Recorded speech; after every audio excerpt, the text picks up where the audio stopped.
There is a feeling most people never admit out loud. Not because it's rare, but because saying it out loud makes it real. You are surrounded by people, and yet, you feel completely alone. Not sad, not broken, just different.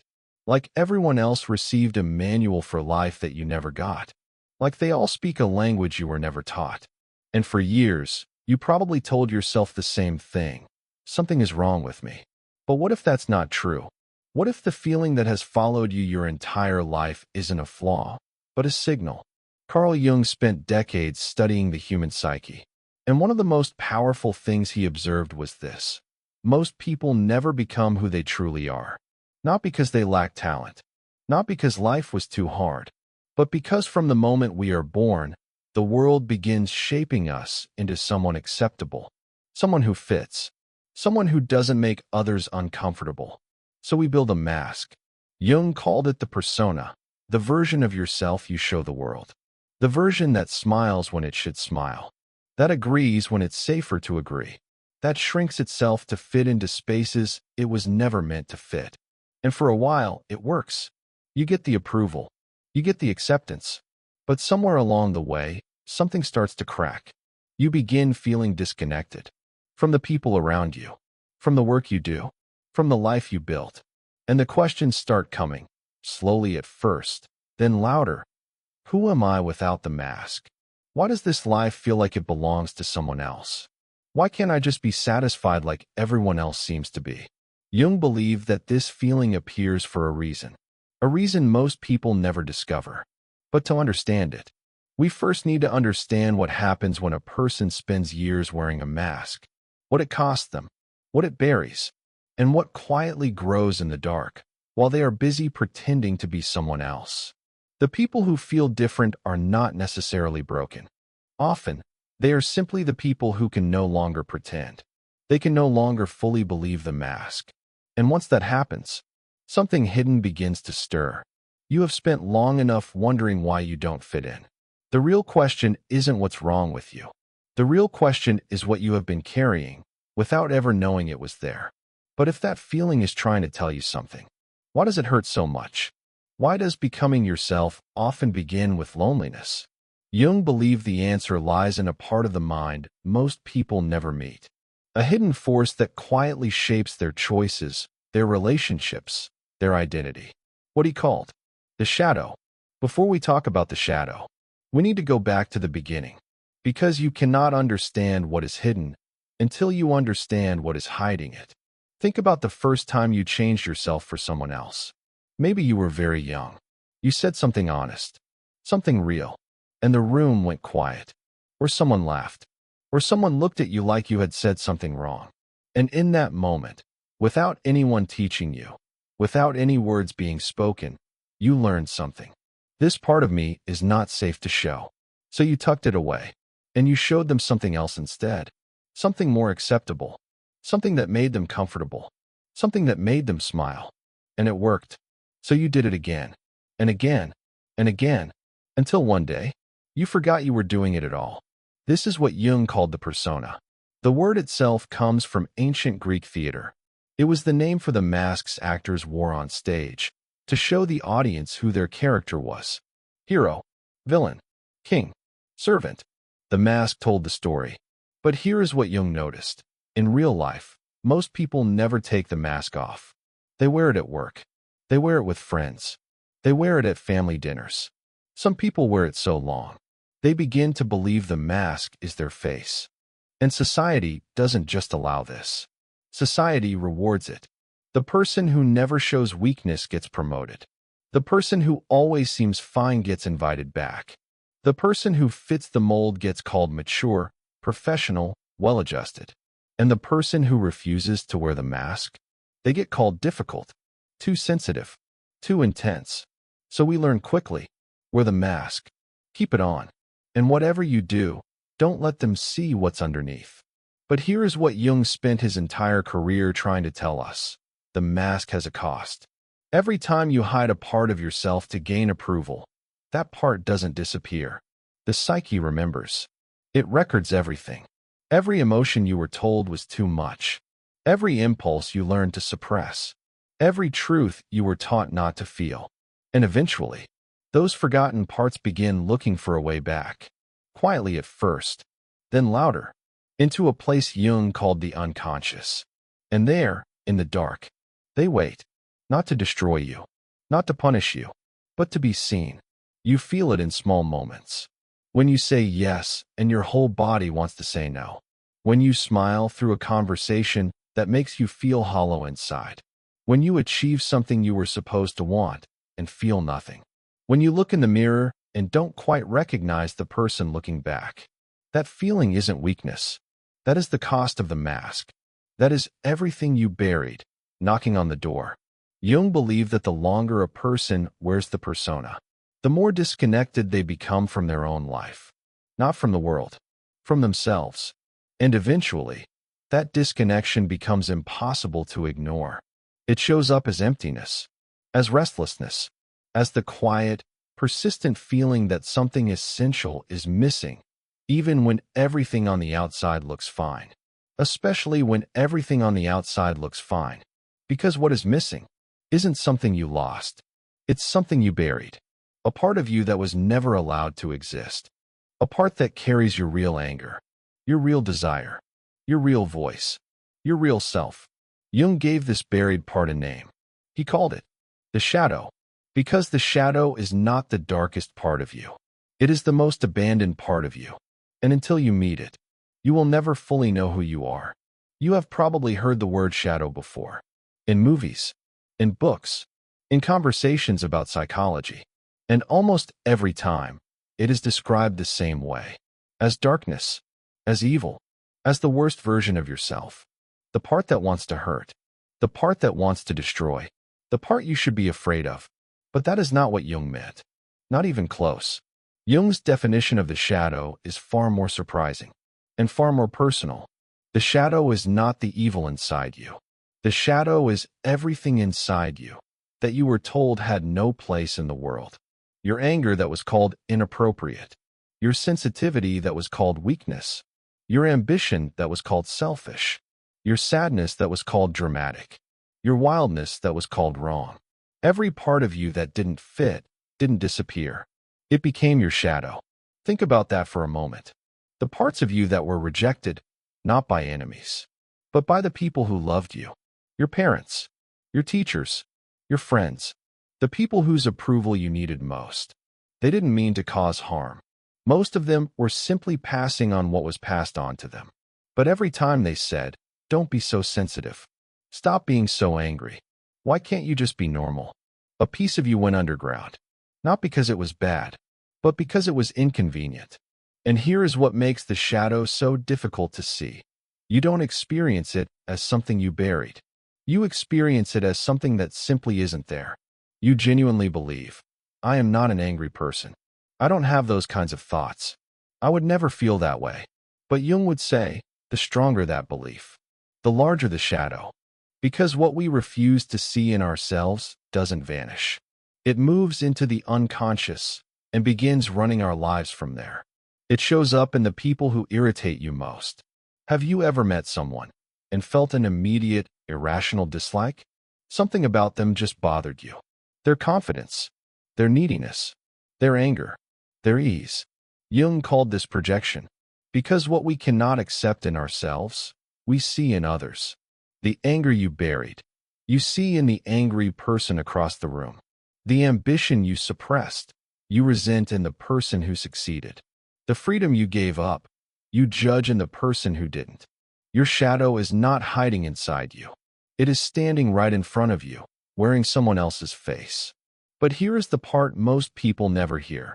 Jung did not believe the shadow was something to destroy. He believed it was something to integrate. Because inside your shadow, buried beneath everything you were told to hide, are some of the most powerful parts of who you are. Your real voice, your real fire, your real creativity, your real strength. The people who feel most deeply, the people who create most freely, the people who live most fully, are not the ones who eliminated their shadow. They are the ones who learn to face it. And here is what no one tells you about the shadow. The people who feel most different from everyone else often have the largest shadows. Not because they are more broken, but because they felt more. They noticed more. They were told to hide more. Every time you were called too sensitive, something went into the shadow. Every time you were told your feelings were too much, something went into the shadow. Every time you made yourself smaller to fit into a room, something went into the shadow. And now that shadow is large, and it is restless, and it is asking to be seen. Facing the shadow doesn't begin with a grand confrontation. It begins with a single, quiet question, one that most people spend their entire lives avoiding. What is it about me that I refuse to see? That question is the beginning of what Jung called individuation, the long, difficult, necessary process of becoming truly, completely, yourself. But individuation doesn't arrive quietly. Jung observed that this process often begins with a psychological crisis, a period of confusion, loss, disorientation, a moment when the old self begins to collapse, before the new self has fully emerged. Because what most people call a breakdown, Jung often saw as the beginning of a transformation. And that transformation starts the moment you stop asking, "What's wrong with me?" and start asking, "Who am I becoming?" Because the answer to that question is not found in the life you have been living. It is found in everything you have been afraid to face. And what you have been afraid to face has been waiting for you longer than you know. Because sooner or later, every mask breaks, every buried part returns. And when that happens, the life that once felt normal can begin to feel impossible to live. This is where most people believe something is wrong with them. Jung believed something very different. You have made it this far, not because it was comfortable, not because the answers were easy, but because something inside you refused to stop asking. Most people feel the discomfort and go back to the mask, back to the routine, back to the life that feels safe but hollow. You didn't, and that is not a small thing. Jung believed that the people who feel most different from everyone else are not suffering from a disorder. They are responding to a calling, not in the religious sense, but something older than religion, a pull from within that no amount of distraction can fully silence. And here is the paradox most people never consider. The world doesn't reject you because you are weak. It rejects you because you are too real for the system. Every major system in modern life rewards the persona. Schools, workplaces, social media, they all select for the mask. And the person who cannot fully become their persona, who keeps leaking realness at the edges, gets called difficult, gets called too much, gets called lost. But they are not lost. They are simply refusing, even unconsciously, to disappear into a role that was never theirs. Jung called what they are searching for the self, not the ego, not the personality, not the identity built from other people's expectations. The self is not who you are. It is what you are becoming. The organizing center of the psyche, the part of you that knows, even when you don't, what you are moving toward. Think about the moments when you felt most alive. Not most successful, not most admired, most alive. Maybe it was a conversation so honest it left you breathless. Maybe it was a moment of stillness so complete you forgot to perform. In those moments, the mask was gone, and something underneath was present. Something that didn't need approval to exist. That is the self. And the self does not want applause. It wants expression. Full. Honest. Without apology. But the distance between who you are and who you pretend to be does not stay silent forever. It grows. Until one day, it breaks open. There is a moment in every person's life that no one warns you about. A moment when the life you built begins to feel like a costume you can no longer wear. The job that made sense for years suddenly feels suffocating. The relationships that once felt natural begin to feel like performances. The goals you spent a decade chasing arrive and bring nothing with them. From the outside, everything seems fine. More than fine. So why are you falling apart? Most people think they are losing their life. Jung believed they are losing their illusion. He didn't call it a crisis. He called it a necessary dissolution. Because the structures we build to survive, the masks, the roles, the carefully constructed identities, eventually become prisons. And prisons do not open from the inside. They have to be broken. What breaks is not the person. It is the false structure holding them together. Most people don't fail in life. They fail in becoming themselves. Jung observed that this dissolution almost always arrives at the midpoint of the psychological journey, not necessarily in your 40s, but at the moment when the first half of life runs out of road, and the second half begins to demand something different. Not more life, but a more truthful one. And the transition between the two is rarely peaceful. It arrives as confusion, as grief, as the quiet, terrifying realization that the life you have been living was built for someone else. This is the pain of awakening, not the pain of failure, not the pain of loss, but the pain of becoming. And it is the most misunderstood pain there is. Because from the outside it looks like depression. It looks like stagnation. It looks like giving up. But from the inside, for the person willing to stay with it, it is the moment the seed breaks open. Not destroyed, transformed. Jung himself lived through this darkness. After his break with Freud, he lost his certainty, his direction, his sense of self. And instead of running, he went deeper. What emerged was not a lesser Jung. It was the truest version of him. The work that changed the world came not from his years of certainty, but from his years of not knowing. There is no shortcut through the self. You cannot think your way out of this. You cannot achieve your way past it. You can only move through it, honestly, slowly, with your eyes open. Most people try to return to who they were. Jung believed there is no return. What feels like collapse is often the beginning of integration. And what comes after it is not recovery, it is reconstruction. The life beneath the mask. The life that was never allowed to emerge. That is what is waiting. But how do you rebuild when you don't even know where the pieces belong? How do you begin when you feel completely undone? The answer is not to fight the chaos. The answer is to change what you are looking for. You are not looking for a way to fix what was broken. You are looking for the thread that connects you to your origin. And Jung gave this ultimate search a name that changes the crisis from a tragedy into a destination. But individuation is where almost everyone misunderstands Jung completely. And what it actually demands is nothing like what most people expect. There is a word Jung used that most people have never heard. And yet, it describes the exact map you need when the old road runs out.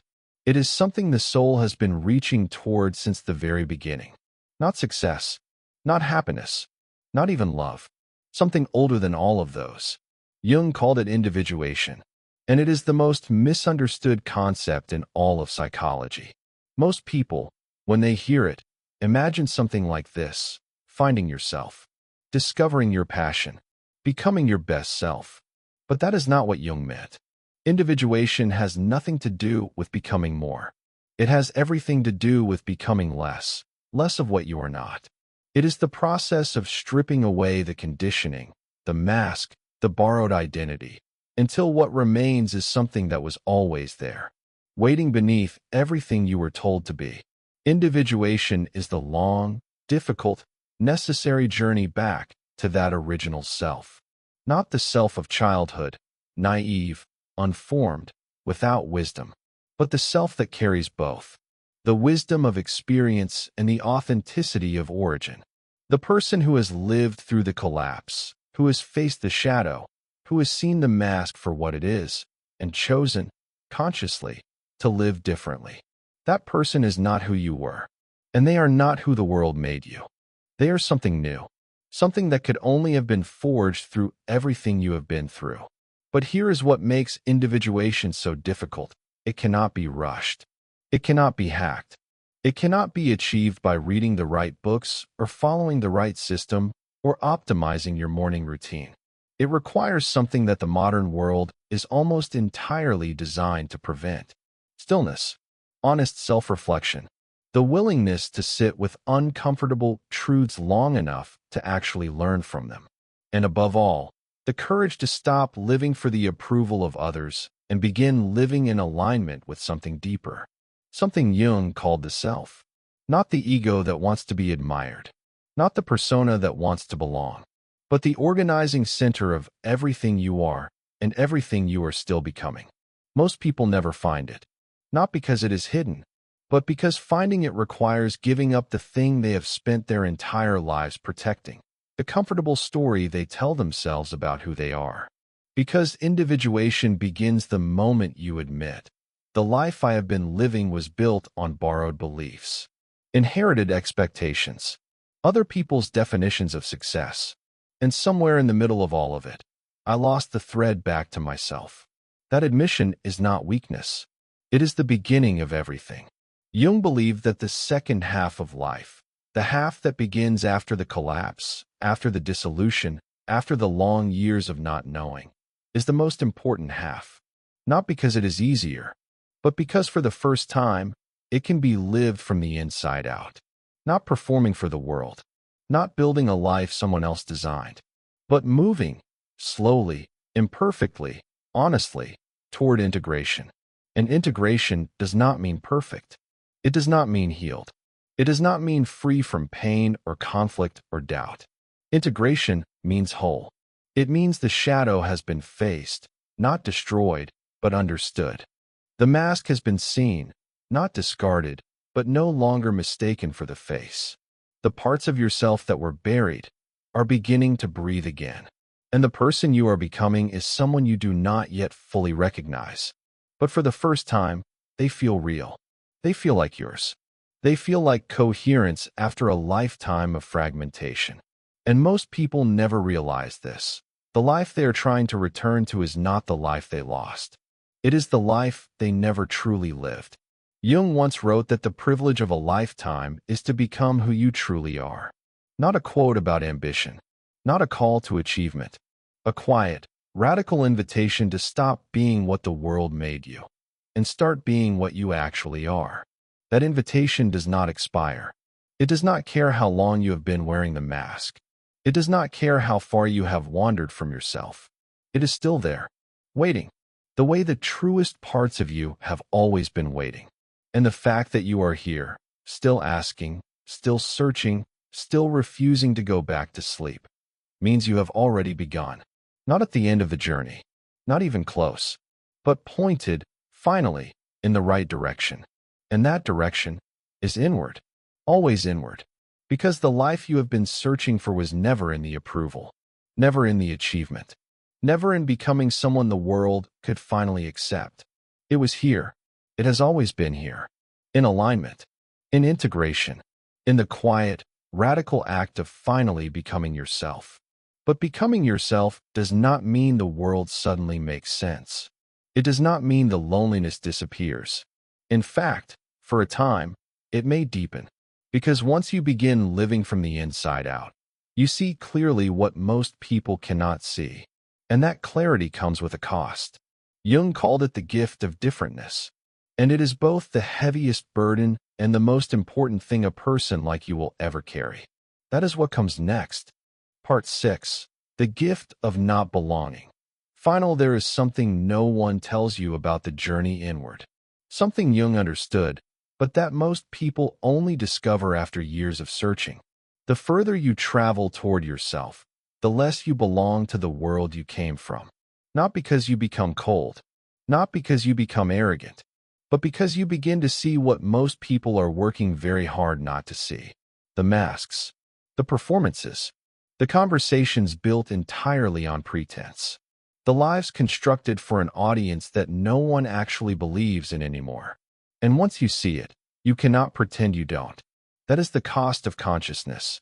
And it is a cost Jung took very seriously. Because the person who wakes up does not return to the same world they left. They return to the same world, but they see it differently. And that difference can feel like the loneliest place on earth. You sit in rooms full of people and feel the distance. Not because you are better than them, but because you are no longer running from the same things they are running from. You have faced your shadow. You have seen the mask for what it is. You have chosen, painfully, imperfectly, to live closer to the truth of who you are. And that choice changes everything. The things that used to distract you no longer work the same way. The approval you used to chase no longer feels worth the cost. The version of success you inherited no longer feels like yours.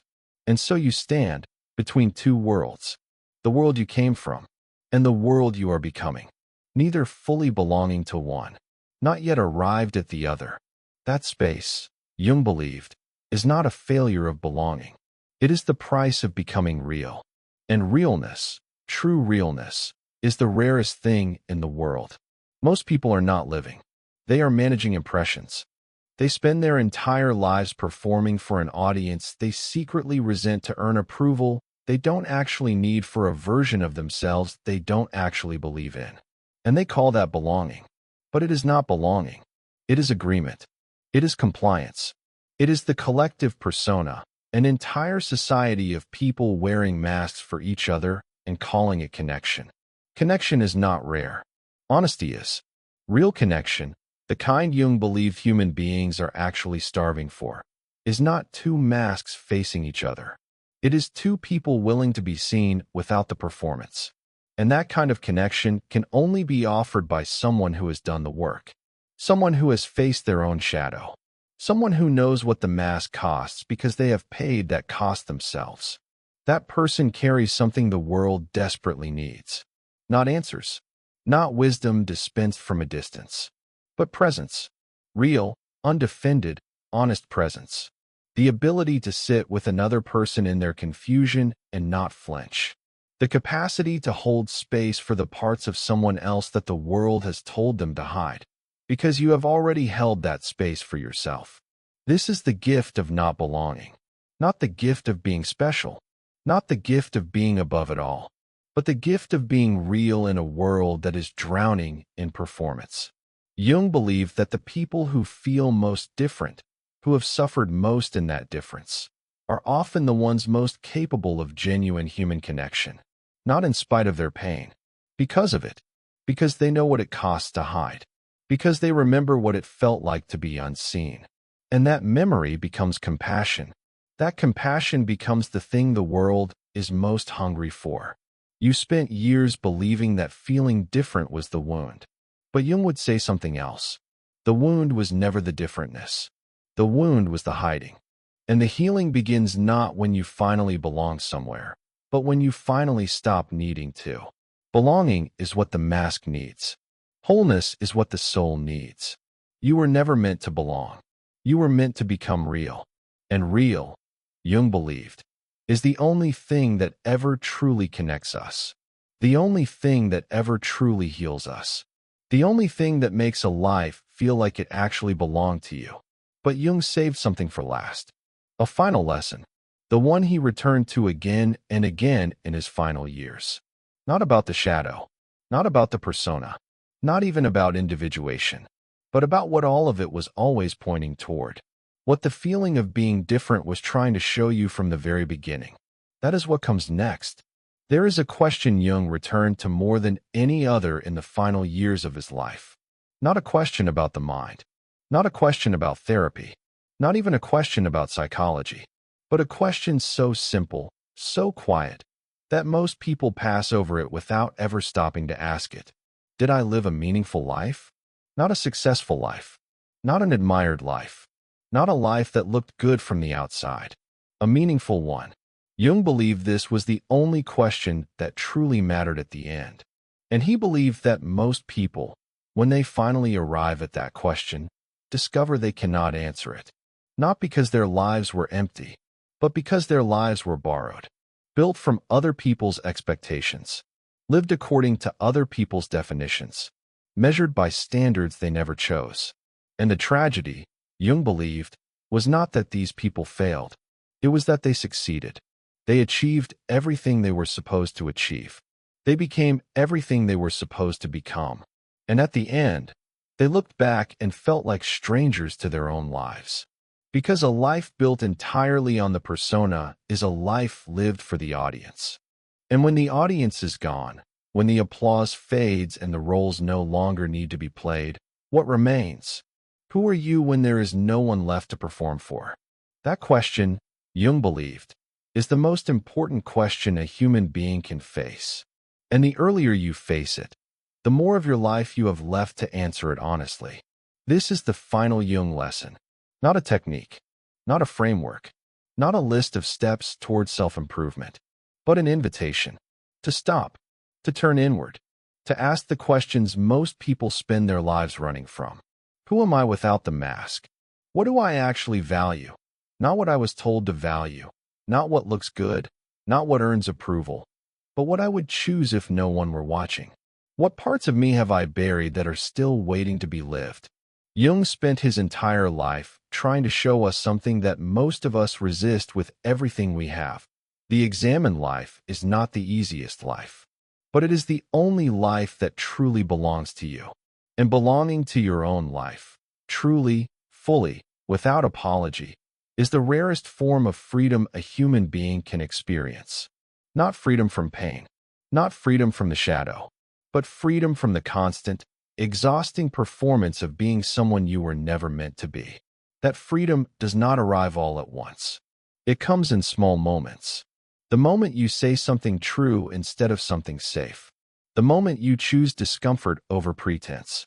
The moment you look at the life you have been living and decide, quietly, firmly, that you deserve something more honest than this. Those moments accumulate, and slowly, so slowly you may not notice, the person you were always meant to be begins to emerge. Not the person your parents imagined, not the person your culture rewarded, but the person who is whole, who carries both light and shadow, who wears the mask when necessary, but never mistakes it for their face, who belongs, not to any group or role or identity, but to themselves. Jung mapped the shadow. He named the persona. He described the long, painful journey of individuation. And at the end of all of it, after decades of work that changed the way humanity understands itself, he arrived at something surprisingly simple. The courage to be who you actually are. Not who you were told to be. Not the version built for survival, but the version built for life. Your life. You felt different for a reason. You searched for a reason. You refused to go back to sleep for a reason. And that reason was never about finding where you belong. It was about becoming someone worth belonging to yourself. The life you were searching for was never ahead of you. It was waiting for you to stop pretending. You were never meant to become someone else. You were always meant to return to yourself. The journey does not end here. It never ends. But this, right here, is as good a place as any to begin.